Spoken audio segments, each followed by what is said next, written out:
هنعمل مع بعض النهارده الطبق الجميل ده الماكريل.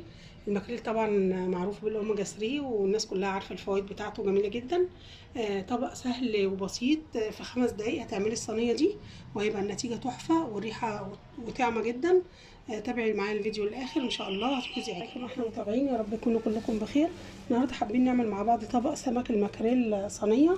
ده طبعا هيبقى روعه وهيعجبك جدا. طبعا جهزت كل حاجه زي ما انت شايفه كده عشان ما اطولش عليكي. اهم حاجه في السمك الماكريل ان انا بغسله ازاي؟ بعد طبعا ما بنضفه الراجل اصلا. بجيبه وبروح حاطه عليه عصره ليمونه، يعني شويه ليمون مع خل، واي فرشه بتاعت سنان طبعا مش بتستخدم قديمه. بنضفه خالص من السلسله خالص بتاعته. وبعد ما بنضفه برش عليه معلقتين الخل على عصرة الليمونة واسيبه يتصفى وهو صحيح. تمام. بعد ما صفى خالص وهو صحيح مسكت الكلينكس، نشفته خالص. نشفت السمك مهما كانت بقى الكمية زي ما انت حابة. بعديها رحت قطعاه جزل زي ما انت شايفة كده. تمام. وطبعا واضح ليكي ان هو متبل. التتبيلة دي انا عملتها ازاي؟ توم مفروم مع كمون مع ملح مع كزبره مع قرنين فلفل الوان او سبايسي زي ما انت عايزه، يعني لو في قرن كده بيدي تيست حلو قوي، مع معلقتين خل مع طبعا الليمون. طبعا الكميه بتاعت التتبيله بتبقى قد كميه السمك بتاعتي، وانا كنت عامله ليه حلقه قبل كده التونه. كان جميل جدا لو حبيت تشوفيها. الله اكبر الله اعظم. طبعا بقية التتبيله هي اللي انا تبلت بيها. بعمل ايه بقى فيها كده في عجاله؟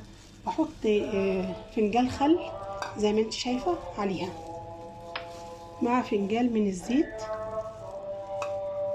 وصفه بسيطه جدا، مع فنجان من عصير الليمون. طبعا التتبيله دي زي ما قلت لك الاول فيها ملح وفيها كل حاجه. بعمل ايه بقى؟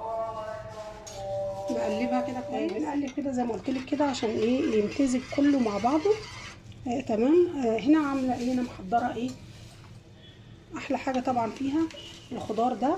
فلفل الوان مع قرن سبايسي، لو بتحبيه حراق بتزوديه قرن كمان احمر، مع قوطه متقطعه رفيع، مع جزر مبشور. وفضلت ابشر البصل عشان ما ياخدش سوا ويستوي. طب هعمل ايه بقى فيها؟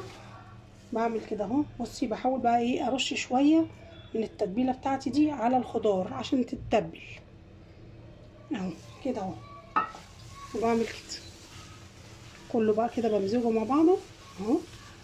تمام اهو. طبعا نسيت اقول لك اهم حاجه طبعا انا محضراها، حبه كزبره مفرومه مع كام عود بقدونس، على حبه كرفس. تمام اهو. طبعا وحبذا ان انت تعمليهم بالمقص يتقصوا رفيع قوي، يبقوا رفيعين جدا. واعمل ايه بقى؟ بقلب كده كل المكونات بتاعتي على بعضيها. دي طبعا هتعمل صوص جميل جدا، حط على الرز بتاع السمك هيبقى تحفه، هيعجبك جدا. ممكن تحطي جزء منه في العارض كده بتاع الصينيه زي ما انت شايفه، وتحطي السمك في الوسط. بس انا بفضل الخلطه معظمها تبقى تحت عشان تستوي زي ما انت شايفه كده. طبعا ريحتها جميله جدا. متنسيش طبعا الكزبره الناشفه برضو في الخلطه بتاعت تتبيله السمك. وبعمل ايه بقى؟ برص السمك زي ما انت شايفه كده اهو، الكيفيه دي كده. واكون مولعه الفرن على 180. يسخن الاول.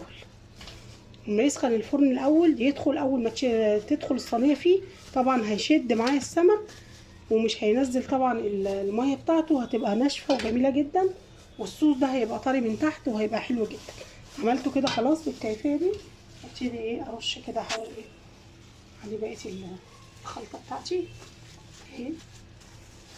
بسيطه جدا وكلها ني في ني زي ما انت شايفه، بس بتدي نتيجه حلوه. بصي الالوان شكلها جميل جدا. بقيه الصوص بتاع الدقه بالليمون وبالخل والثوم برشه عليه بالكيفيه دي. منساش كمان احط عليه نقطتين كده من الزيت. طبعا اهي زي ما انت شايفه كده اهو.